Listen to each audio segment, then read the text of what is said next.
কর্মীরা এই কাজ কেন করছে? যদি করতে পারি তাহলে সেটা নিয়ে যখন প্রশ্ন উঠে এমন আবেগ গদগদে আলাপ কেন আসে যে তাকে প্রশ্ন করা যাবে না, তিনি লন্ডনে থাকেন, লন্ডনে থাকুক আর আমেরিকায় থাকুক, প্রশ্ন তো তাকে করতেই পারি। কিন্তু কথা হচ্ছে তার অ্যাপ্রোচটা কি, তার ভাষাটা কি? অশ্লীল ভাষায় করতে পারি? নিশ্চয়ই না। তারেক রহমান থেকে শুরু করে অভ্যুত্থানের আগে বা পরে শহীদ প্রেসিডেন্ট জিয়াউর রহমানকে নিয়ে যারা অশ্লীলতা করেছেন, তারা ন্যাক্কারজনক কুরুচিপূর্ণ ভাষায় কথা বলেছেন, আমি তার তীব্র নিন্দা জানাই।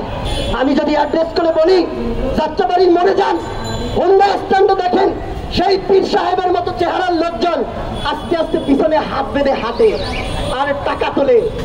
কেউ কি জিজ্ঞাসা করার মতো নেই কে আপনি? হ্যাঁ, আমি একবার জিজ্ঞাসা করেছিলাম সদরঘাটে, সেখানে আমার পার্সোনাল গাড়ি নিয়ে আমি ভিতরে ঢোকার পরে যখন বের হয়ে আসতেছিলাম, আমাকে বলে 10 টাকা দাও।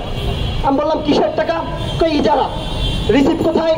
নিয়ে আসলো, দেখাইলো যে এখানে পার্কিং করলে চার্জ দিতে হয়।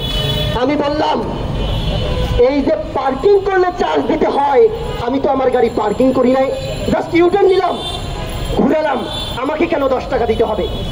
অকথ্য ভাষায় গালাগালি সহ তখন তার পৈশাচিক রূপ দেখাতে শুরু করলো। আমার পকেট থেকে আমি আমার ফোনটি বের করে ভিডিও করলাম। ভিডিও করার পরবর্তীতে সন্ত্রাসী স্টাইলের আরো কিছু লোক সেখানে আসলো, আমার উপরে শারীরিকভাবে লাঞ্ছনা করার জন্য চারদিক থেকে ঘিরে ফেললো।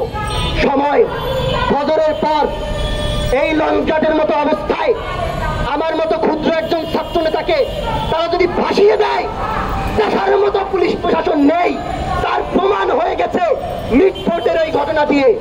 জিজ্ঞাসা করতে পারবেন ইজারার নামে এবং বেনামে বিভিন্ন স্ট্যান্ডে এই কাজগুলো কারা করছে?